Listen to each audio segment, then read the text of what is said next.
नमस्कार, मैं हूं राकेश कुमार और आप देख रहे हैं आरके न्यूज बिहार। इस वक्त मैं कटरा प्रखंड परिसर में हूं और यहां पे सरपंच संघ के द्वारा जो है धरना दिया जा रहा है। आइए हम जानते हैं कि सरपंच संघ के द्वारा जो धरना दिया जा रहा है क्या मुख्य मांगे हैं। आइए हम यहाँ जो धरना दे रहा है सरपंच संघ, उनसे हम बात करेंगे कि क्या कैसा समस्या है। क्या नाम हुआ सर आपका? मेरा नाम श्याम नंदन सिंह हुआ। पद क्या है आपका? सोनपुर पंचायत के उप मुखिया हैं। ये तो बड़ा आश्चर्य है कि बैठक जो है सरपंच संघ का है और उप मुखिया आप जो है सरपंच संघ के समर्थन में आए हैं, जबकि सरपंच संघ का जो मांग है कि विकासात्मक कार्य में भी जो है का समीक्षा करने का अधिकार हमको मिले। तो वैसे परिस्थिति में सर आप लोग जो सरपंच संघ जो मांग रखे हैं उससे सहमत हैं? जी बिल्कुल सहमत है। क्या आप चाहते हैं कि सरपंच संघ को भी, सरपंच लोग को भी जो है इसके अधिकार मिलना चाहिए कि कम से कम कार्य का समीक्षा करें? बिल्कुल मिलना चाहिए, क्योंकि सरकारी राशि का जो बंदर बांट होता है उस पर रोक लगे, अंकुश लगे और जगह प्लॉट पर सार्थक विकास हो। तो बंदर बांट की जहाँ तक बात कहे हैं सर, तो सरकारी राशि का बंदर बांट तो आप ही के कैबिनेट से होता है, लेकिन अभी जो 2006 के नियमावली के अनुसार कार्यकारिणी का जो 100% पालन करना चाहिए।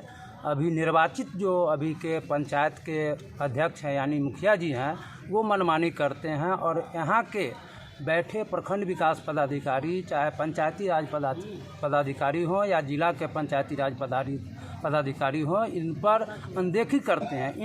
इसलिए कि इनको ढेर सारा पैकेज यहाँ से जाता है, इनका कोई सुनने वाला नहीं है। हम लोगों करीब प्रत्येक जगह आवेदन पर आवेदन देते रहे, लेकिन पैसे के बल पर कोई जांच नहीं होता है। किसी पंचायत में स्वच्छता का निर्माण होता है 10 गो, निकासी होता है 50 गो। हम लोग आवेदन देते हैं, उसका कोई जांच नहीं होता है। कहीं कचरा प्रबंधक का बहाली हो तो एक रिक्शा चालक को 1500 पर नियुक्त किया गया है अपने मन से।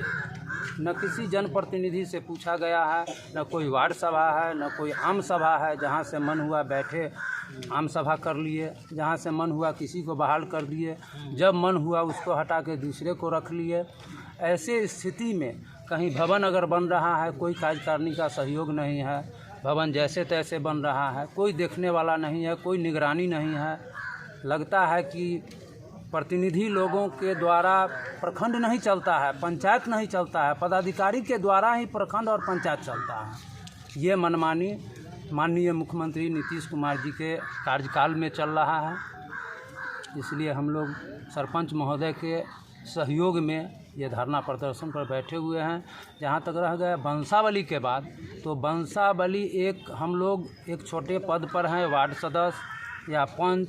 ये पंचायत के सबसे निचला कड़ी है, जो एक घर से दूसरे घर जाना आना रहता है। प्रत्येक आदमी का मजबूरी है कि हम एक प्रतिनिधि को वोट दिए हैं तो उद्देश्य है कि मेरा वंशावली है, जाति है, आवासीय है, आय है, इनके द्वारे पैसा न लगे और मुझे समय घर पर मिल जाए। लेकिन यहाँ तो बिना पैसा का कोई कार्य नहीं होता है। रह गया कि पहले सरपंच साहब के यहाँ था तो लोग जाते थे और दौड़ के बना के ले आते थे, लेकिन अब तो पंचायत सचिव के द्वारा है। लगता है कि इसमें बहुत सारे हमारे सरपंच महोदय हैं, पंच महोदय हैं, किन्हीं के पिताजी के मृत्यु प्रमाण पत्र नहीं होंगे, उस परिस्थिति में उनके संतान को वंशावली क्या संभव है, मिल पाएगा? वैसे तो पहले सरपंच महोदय के द्वारा वह जानते थे और निर्गत कर देते थे। क्या नाम हुआ सर आपका? जी मेरा नाम पंकज कुमार हुआ। मैं कचहरी सचिव सोनपुर पंचायत में और अतिरिक्त प्रभार कटरा पंचायत में कार्यरत हूँ। और सरपंच साहब जो अभी धरना पर बैठे हुए हैं, इनके मांग से आप सहमत हैं? जी बिल्कुल सहमत हैं। इनका काम जो वंशावली जो बना रहे थे, सरकार के द्वारा जो है वंशावली बनाने का भी अधिकार छीन करके पंचायत सचिव को दे दिया गया है। और हम समझते हैं कि हर पंचायत में जो पंचायत सचिव का जो स्थिति है कि उनको पंचायत सचिव मिल जाना मतलब भगवान मिल जाना है।